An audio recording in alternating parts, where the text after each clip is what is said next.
పెళ్ళైనా పండగైనా వేడుక ఏదైనా పట్టు చీరల ప్రత్యేక వేదిక వారాహి సిల్క్స్.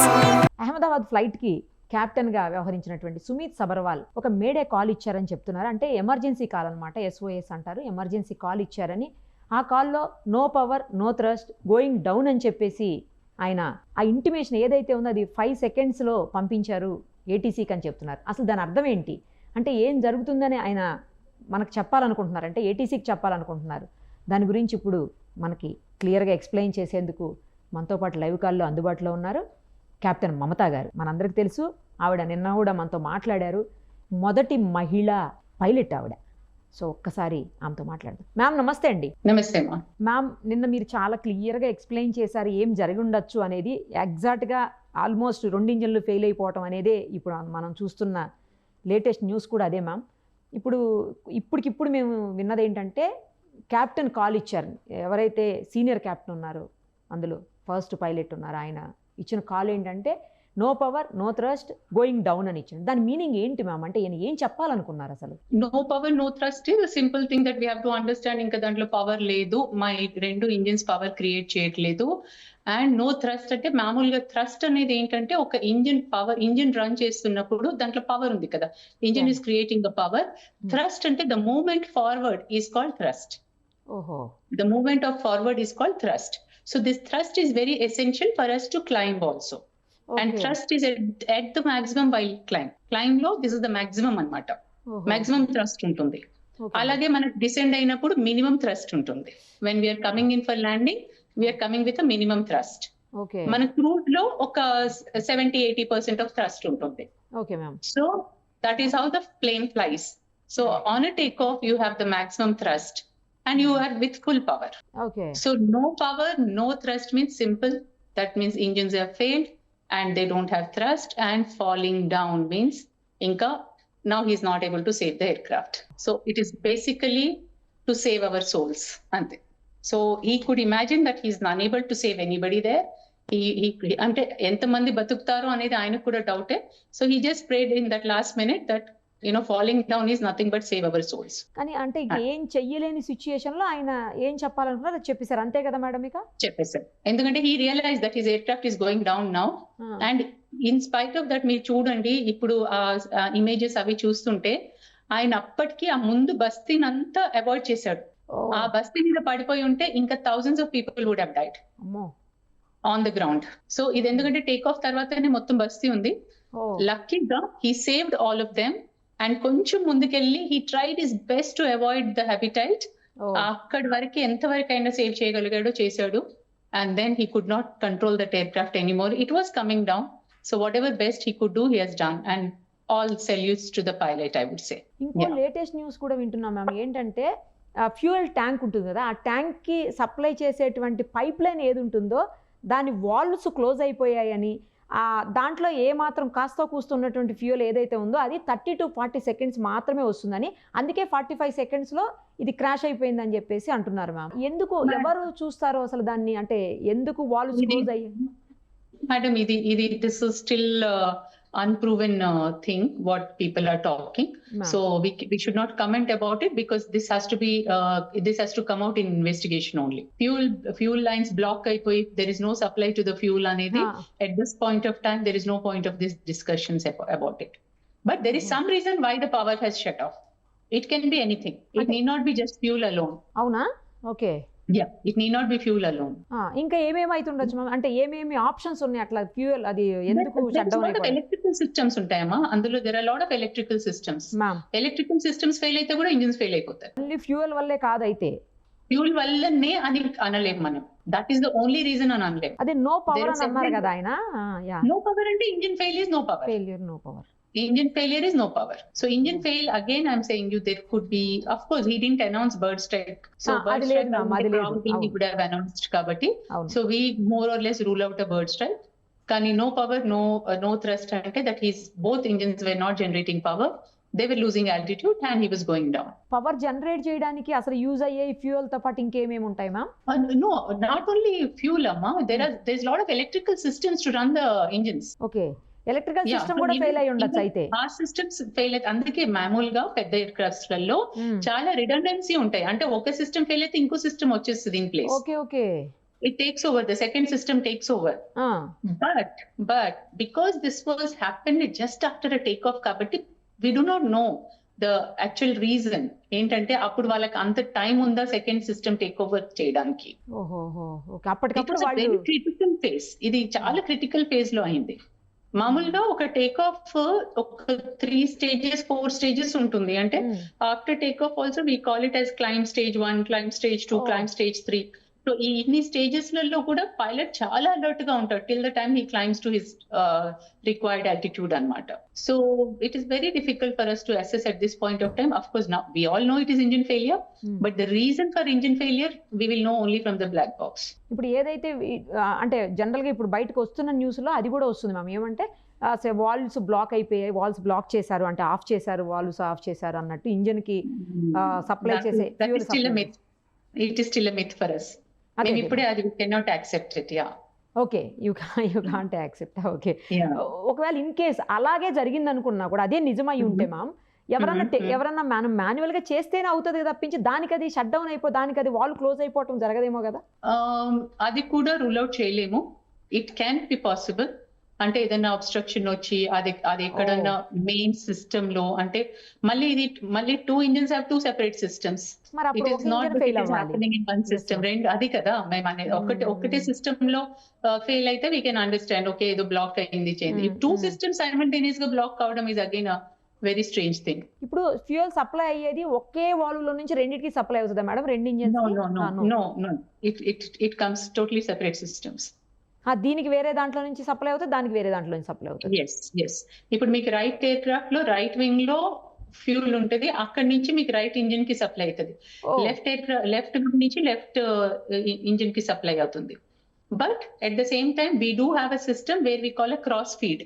అంటే ఒకసారి ఒక రైట్ వింగ్ లో తగ్గిపోతే ఫ్యూల్, అంటే ఇప్పుడు మేము కాన్స్టెంట్ గా ఒక టర్నింగ్ చేస్తున్నాం, ఒక దగ్గర హోల్డ్ చేయాల్సి వస్తుంటది. హోల్డ్ అంటే where in the air we're holding for a while. It could be sometimes because of traffic. మాకు ఒక్కొక్కసారి 30 minutes 40 minutes హోల్డ్ కూడా ఉంటుంది. కరెక్ట్, అవును ma'am. So then we're holding for that 40 minutes, we're making turns in one direction only continuous. So when we're holding that, what is happening, the fuel tank of one is consumed more than the other. అట్లాంటప్పుడు ఏమవుతుంది అంటే the moment we level out, we try to transfer the fuel from the other one into that. Right ma'am, అర్థమైంది. So fuel transfer is allowed. అంటే ఒక్కొక్కసారి మాకు ఒక tank మొత్తం కూడా ఎంటీ కావచ్చు in case if we are continuously holding in a turn. Then we level out and then we transfer the fuel from right to left. So but systems we will have separate.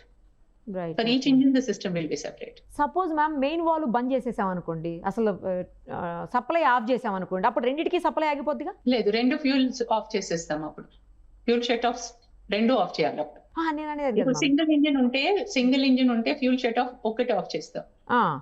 Twin engine air craft ఉంటే దాంట్లో కూడా provisions ఉంటాయి. It varies from engine to engine and air craft to air craft. అట్లా కానీ general గా ఎట్లా అంటే ఒక సింగిల్ సిస్టమ్ మీద ఉండదు ఈ కమర్షియల్ ఎయిర్ క్రాఫ్ట్స్ అన్నిటికీ ఒక డ్యూయల్ సిస్టమ్స్ ఉంటాయి. ఒకేసారి 2 ఇంజిన్స్ ఫెయిల్ అవ్వడం అనేది ఇప్పుడు అసలు పెద్ద క్వశ్చన్ మార్క్, $1 million క్వశ్చన్ అవుతుంది అది. ఎస్ అబ్సల్యూట్లీ అమ్మా. మీరు కామన్ మ్యాన్ గా మీరు ఎంత anxious గా ఉన్నారో to know the reason, we as aviators also are equally anxious. Right, like I have my students working in Air India in different airlines. So obviously from day before onwards all our discussions is on this only. What is the possibilities, but it is becoming very very difficult for us to pinpoint a reason. So we all know engine failure. Yes. కానీ ఎందుకు అనేది it's still a question mark. Like ma'am ఇంకొక విషయం చెప్పండి, నేను కూడా last time ఒకసారి ఫ్లైట్లో ట్రావెల్ చేసేటప్పుడు, అది చిన్న ఫ్లైటే, ఇండిగో ఫ్లైట్, బట్ దానికి లోపల ఉన్నటువంటి లగేజ్ ఉంటుంది కదా మ్యామ్, మనం క్యాబిన్ లగేజ్ వేస్తాం. క్యాబిన్ లగేజ్లో వేసినప్పుడు ఆ బ్యాగ్స్ అవన్నీ తీసి వెనక్కి పెట్టారు, ముందు నుంచి తీసి వెనక్కి పెట్టారు. తర్వాత పాసెంజర్స్ని కూడా మిడిల్లో ఫ్రంట్ సీట్లో బాగా ముందుకున్నారు, మిడిల్లో లేరు, బ్యాక్ ఉన్నారు. మిడిల్లో వాళ్ళని ఏమి సీట్లు ఖాళీగా ఉన్నప్పుడు ఫ్రంట్లోంచి కొంతమందిని, బ్యాక్లోంచి కొంతమంది తెచ్చి మిడిల్లో కూర్చోబెట్టారు. ఇదే ఎందుకు అలా అని అడిగాను నేను. అడిగితే బ్యాలెన్స్ అవ్వదు మేడం, ఫ్లైట్ మొత్తం వెనకే ఉన్నారు, లగేజ్ కూడా అంతా ఎక్కువ అటు ఇటు ఉంది, మధ్యలో ప్యాసింజర్స్ లేరు కాబట్టి లగేజ్ కూడా లేదు, అంటే క్యాబిన్ లగేజ్ పెట్టలేదు ఎవరు, సో అందుకు బ్యాలెన్స్ చేస్తున్నాము అని అన్నారు. అలా అది కూడా ఏమన్నా ఇట్లాంటి వాటిలో ఎఫెక్ట్ చూపిస్తుందా మేడం? అలా ఏమి ఉండదా? ఉంటుంది. Centre of gravity is very important. Okay, చాలా ఇంపార్టెంట్ అది సెంటర్ ఆఫ్ గ్రావిటీ. అందుకే మాకు ఒక CG ఎన్వలప్ అని ఉంటుంది on paper. So we should not cross the envelope. అంటే మాకు దాని కిందికి వెళ్ళలేం, దాని పైకి వెళ్ళలేం, we should be within that envelope. So ఆ CG ఎన్వలప్ అనేది ఎలా ఉంటుంది అంటే మనకు total fuel, total passenger weight and total luggage weight అన్ని తీసుకొని weather we're in the envelope and whether we have distributed the load in even way అది చూసుకుంటారు. అంటే ఒక్క దగ్గరికి వస్తే for example I show you small plane. ఇది చూడండి, ఇది లెవెల్ ఫ్లైట్ లో ఇట్లా ఉంది. ఇప్పుడు మొత్తం వెయిట్ ముందుకు వస్తే what will happen, the nose will keep going down, which is not a right thing. Or మొత్తం వెయిట్ వెనకాల ఉంటే కూడా అది వెనక్కి టేల్ డౌన్ అయిపోతుంది. So that is why we distribute the మొత్తం luggage and passengers evenly on the aircraft. So ఒక్కొక్కసారి ఇప్పుడు ఏంటి, మనము ఆన్లైన్ లో మనమే బుక్ చేసుకుంటున్నాం టికెట్, అంటే మన సీట్ మనం బుక్ చేసుకుంటున్నాం. So there is a possibility sometimes everybody is booking tickets forward only and that flight is not full. And if the flight is not full, there are lot of vacant seats, then they will distribute all the passengers evenly. లేదు అంటే అటు side ఇటు side ఎక్కడో చోట భారం పడిపోతుంది, wait పడిపోతుంది. అంతే అది బ్యాలెన్స్ చేసుకుంటే ఏం కాదా మ్యామ్? బ్యాలెన్స్ చేసినప్పుడు ఏం కాదు. Then we are even our cruise everything is normal. అంటే కొంచెం marginally forward backward is okay, marginally. అందుకే మాకు మార్జిన్స్ ఉంటాయి దాంట్లో. To what extent we can take it forward are backward అని. ఇప్పుడు ఎంత వెయిట్ ఉంది, దేని వెయిట్ ఎంత ఉంది, బ్యాగేజ్ ఎంత ఉంది, ప్యాసింజర్స్ వెయిట్ ఎంత ఉంది, అదంతా మీకు ముందు డిస్ప్లేలో కనిపిస్తా ఉంటుందా మ్యామ్ మొత్తం? అంటే ఇప్పుడు కమర్షియల్ ఎయిర్ క్రాఫ్ట్స్ లో ఎలా ఉంటుందంటే we take average person's weight as 75. ఓహో, ఇండియాలో ఒక average human weight we take it as 75. Okay. And luggage we take it as 15 kgs because that is what we carry. Yes ma'am. Yes. And check-in luggage also, check-in luggage కూడా మీరు చూడరు, కానీ లోపల cabin లో అంటే cabin కింద ఏదైతే luggage compartment ఉంటుందో దాంట్లో మళ్ళీ కంపార్ట్మెంట్స్ ఉంటాయి లోపల. ఓకే. సో దే డోంట్ ఇలాగే మనం ఒక దగ్గర పెట్టేసారు. They start loading it in such a way, first load ఇక్కడ పెడతారు, సెకండ్ లోడ్ ముందుకు పెడతారు, థర్డ్ లోడ్ మళ్ళీ వెనక్కి పెడతారు మళ్ళీ. So they evenly spread the luggage also inside. Okay. మన కింద లగేజ్ ఏదైతే ఉంటుందో ఎయిర్ క్రాఫ్ట్ లో, that is also having again separate compartments అన్నమాట లోపల. అది కూడా ఈవెన్ గా పెట్టాలి, అయితే ఎలా పడితే అలా పెట్టాలి. yes మనం తర్వాత 11A సీట్ దగ్గర ఎమర్జెన్సీ ఎగ్జిట్ ఉంది, అక్కడి నుంచే ఇప్పుడు ఎవరైతే రమేష్ కుమార్ అని అతను బయటపడ్డాడో అక్కడి నుంచే బయటపడ్డాడు, ఒక సేవ్ అయిన పాసింజర్ అని చెప్తున్నారు. ప్రతి ఫ్లైట్ లో కూడా 11A దగ్గర ఎందుకు ఉంటుంది అనేది ఒక చిన్న డౌట్. తర్వాత నేను గతంలో ఒకసారి సేవ్ అయ్యాను అని ఒక అతను చెప్తున్నాడు, అదే 11A దగ్గర కూర్చున్నాను నేను అని చెప్పేసి కొన్ని సంవత్సరాల క్రితం అతను కూడా ట్వీట్ చేశాడు, మళ్ళీ 11Aనే ఇప్పుడు ఇతన్ని కూడా సేవ్ చేసింది అని చెప్పేసి. డెఫినెట్లీ కొంచెం ఎమర్జెన్సీ డోర్ దగ్గర ఉన్న వాళ్ళకి ఒక వన్ లిటిల్ అడ్వాంటేజ్ ఉంటుంది, because there is an emergency door, but at the same time he cannot open it అండి, అంత ఈజీ కాదు ఇది. ఒకసారి ప్రెషరైజేషన్ స్టార్ట్ అయినాక ఒకసారి within 30 seconds madam whatever has happened, and how could he even think of pulling out the door? See, he was luckiest అంటే ఆయననే ఒక భగవంతుడేమో అనుకోవాలి ఈ రోజు. లేకపోతే మనం వెనకటి మూవీస్ చూస్తాం కదా, భగవంతుడు ఇలా అగ్నిలో నుంచి వచ్చేస్తున్నాడు బయటికి అని. This was a factual thing that we have seen day before. So అతను అక్కడ పడినప్పుడు ఫార్చునేట్లీ ఆయనకి మంట అంటుకోలేదు. So the aircraft broke into pieces. So ఆ ప్లేస్ లో అది ఇరిగిపోయి హీ వాజ్ అవుట్ కాబట్టి హీ కుడ్ సర్వైవ్. అంతే తప్ప అతను దూకలేదు. No. He is telling no, I have strapped out and came out అని. I strapped out and walked out అన్నాడు. అవును. సో స్ట్రాప్ ఆయన తీసుకొని బయటకు వచ్చాడు, ఆయన దూకలేదు. అదే he didn't jump. He just walked out. But it's a sheer luck అంతే. లక్కే మేడం, కరెక్ట్. 11A సీట్ కి డిమాండ్ పెరిగిపోతుందని అంటున్నారు మేడం అందరు ఇప్పుడు. Emergency exit can make it 4 times or 5 times now. As such, airlines are charging you more for a seat. Yes, 1000-1500 extra తీసుకుంటారు XL seats ఎప్పుడు కూడా. Yes ma'am. Yeah. And if you see, even actually emergency seat has a better value ముందు నుంచి కూడా. That is because you have a more leg space. Yes, leg space కోసం XL seat అందుకే కదా మనం తీసుకుంటాం. Leg space, yeah. Actually, emergency exit దగ్గర children allow చేయరు మ్యామ్. నేను రీసెంట్ గా ట్రావెల్ చేసినప్పుడు కూడా నేను అక్కడే బుక్ చేసిన. చేస్తే బాబుని ఆపేశారు మ్యామ్, బిలో 12 years అని చెప్పేసి, బిలో 15 అసలు మేము అలౌ చేయము అని చెప్పి ఆపేసి, మళ్ళీ మాకు ఎక్స్ట్రా నా దగ్గర అమౌంట్ తీసుకున్నారు ఆల్రెడీ, అది రిటర్న్ కూడా చేయలేదు, చేయకుండా మళ్ళీ ముందుకు మార్చారు సీటు బాబుది. బాబుతో పాటు మేము కూడా మారాల్సి వచ్చింది ఫ్యామిలీ మొత్తం. ఎందుకు అలౌ చేయరు పిల్లల్ని? ఎందుకు చేస్తారు అంటే బేసికలీ ఎమర్జెన్సీ ఎగ్జిట్ ఎందుకు ఉంది? In case of any problem, suppose say let's say there is a fire on the aircraft and we do an emergency landing and immediate గా emergency doors open చేసి shoots open అయిపోతాయి, slides దాన్ని shoots అంటాం.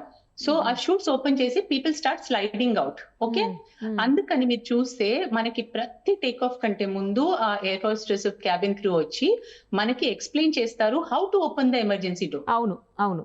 So there is a lever, you have to pull the lever, pull the door inside or push and turn it and throw it outside, like you can even keep it inside. అది అవన్నీ ఎందుకు నేర్పిస్తారు అంటే you should know how to, and a child will not be able to open it in case of an emergency. Okay, so అందుకే we don't allow children there. Okay, అది strict రూలా ma'am ఎవరికైనా కూడా? Strict. అలాంటప్పుడు online లో మేము book చేసినప్పుడు age ఇస్తాం కదా, ఎందుకు మరి అలౌ చేసింది టికెట్? యాక్చువల్ గా వాళ్ళ system should not accept people below 18 years. కానీ I think they still have not tweak that into that. కానీ ఇట్ ఈస్ నాట్ ఈవెన్ కొంచెం ఓల్డ్ ఫ్రెజైల్ పీపుల్ ఉంటే కూడా మేము we tell them to move to the other seats. అవునా? Okay. Those అంటే ఎక్కడైతే where we get a feeling they will not be able to handle అని feeling వస్తే మటుకు మేము వాళ్ళని వేరే సీట్లోకి చెప్పేస్తాం. ఇంకొకటి మ్యామ్, ఆ స్టార్టింగ్ అనౌన్స్మెంట్ అప్పుడే క్యాబిన్ క్రూ చెప్తా ఉంటారు ఇవాక్యువేట్ అని 3 times చెప్తే అప్పుడు మీరు అది ఎందుకు మేడం, ఎందుకు చెప్తారు అట్లా? అది ఏంటి? What is evacuation is, ఇప్పుడు నేను అన్నాను there is a fire on the, let's say there is a fire on board. Now what happens, complete smoke వచ్చేసింది. ఆ టైంలో ఎవ్రీ క్యాబిన్ క్రూ వాళ్ళు స్టార్టింగ్ ల్యాండింగ్ అయ్యేటప్పుడు వాళ్ళ సీట్స్ మీద కూర్చొని ఉన్నారు. అవును, వాళ్ళు అక్కడి నుంచి అనౌన్స్ చేసేస్తారు అది హాల్ట్ కి రాగానే evacuate. So the moment evacuate is announced, then we are opening that door, the emergency doors. We throw it out, అది ఎమర్జెన్సీ డోర్ అది పుల్ చేయగానే షూట్ బయటకు వచ్చేస్తుంది and people will start sliding out. And అప్పుడు కూడా చాలా clear గా చెప్తారు ఎయిర్ హోస్టెస్, అంటే అంతవరకు మీకు స్టార్టింగ్ లో ఎక్స్ప్లెయిన్ చేయరు, but if there is a real emergency then we tell please don't touch your luggages, you first slide out. అంతే, ఎందుకంటే కొంతమంది చాలా యాంగ్షియస్ గా నా బ్యాగ్ ఉండిపోయింది, నా హ్యాండ్ పర్స్ ఉండిపోయింది, వాళ్ళు వాటి గురించి అని పరిగెత్తుతుంటారు. We should never do that. We should first slide out and first exit yourself. ఎందుకంటే అది ఎంత ఫాస్ట్ గా ఫైర్ అంటుకోవచ్చు, or the whole aircraft can again burn like a bomb అన్నమాట, బర్స్ట్ కావచ్చు. అందుకని in case of many emergencies we first open the chutes and ask people to slide and run away from the aircraft. Evacuate అనే వాడు వినిపించకుండా గనక open చేస్తే అది punishable offence కదా ma'am? yes because there's a lot of damage which creates. ఇప్పుడు అది open చేయగానే షూట్ ఓపెన్ అయిపోద్ది. ఆ షూట్ ని మళ్ళీ క్లోజ్ చేయడానికి ఇట్స్ lakhs of rupees అన్నమాట. అంటే they get a new chute to put it there. అవునా? Okay, it's a very expensive affair. అందుకే షీల్డ్ లాగా ఉంటుంది అదేనా మ్యామ్ ఊడిపోయేది? ఆ షీల్డ్ బయటకు వచ్చేస్తే అక్కడ లోపల నుంచి ఇంకో షూట్ ఉంటుంది. అంటే మీరు చూసుంటారు ఎప్పుడైనా, ఈవెన్ మూవీస్ లో దాంట్లో చూపిస్తారు, ఒకటి స్లైడ్ ఓపెన్ అయిపోతుంది కిందికి, ఒక గాలి స్లైడ్, అంటే బలూన్ లాగా కిందికి ఓపెన్ అయిపోతుంది, జారిపోవడానికి అందులో నుంచి స్లైడ్ అయిపోతుంటారు అన్నమాట. అది చాలా కాస్ట్లీనా? ఓకే, చాలా కాస్ట్లీ, అది చాలా కాస్ట్లీ. అందుకని మనం ఊరికేనే అది ఓపెన్ చేయలేదు. ఇంకొకటి చెప్పండి మేడం, ఫైనల్ గా ఇంజిన్ లోపల 1,25,000 లీటర్ల ఫ్యూయల్ ఉంది అని చెప్తున్నారు. అది హైయెస్ట్ ఫ్యూయల్ మ్యామ్? అసలు ఎంత, అంటే మాక్సిమం ట్యాంక్ లెవెల్ ఎంత ఉంటుంది మ్యామ్ అసలు? దీని మాక్సిమం ట్యాంక్ అంటే 787 is a very big aircraft, one of the largest aircraft. Okay. And దీని tank full capacity is 1,25,000, 1,26,000 liters. ఓహో, అంటే ఆల్మోస్ట్ దగ్గరగానే ఉంది. యా ఎందుకంటే మన టేక్ ఆఫ్ ఇది almost 7-8 hours flight, so they will definitely take full fuel because it's one continuous flight ఇది. Yes ma'am, అవును. రైట్ మ్యామ్, చాలా మంచి ఇన్ఫో ఇచ్చారు. నాకు ఒక్కసారి మీ అకాడమీని కూడా విజిట్ చేయాలని ఉంది. అక్కడ వీలవుతే ఇంకా అంటే దగ్గరగా చూసి అన్ని తెలుసుకోవాలని ఉంది మ్యామ్. మీరు పర్మిట్ చేస్తే నేను తప్పకుండా వస్తాను ఒకసారి. మోస్ట్ వెల్కమ్ మేడం, రండి. Thank you ma'am, thank you so much. Bye. Suman టీవీలో మీ పర్సనల్ అండ్ బిజినెస్ ప్రమోషన్స్ కోసం కింది నెంబర్కి కాంటాక్ట్ చేయండి.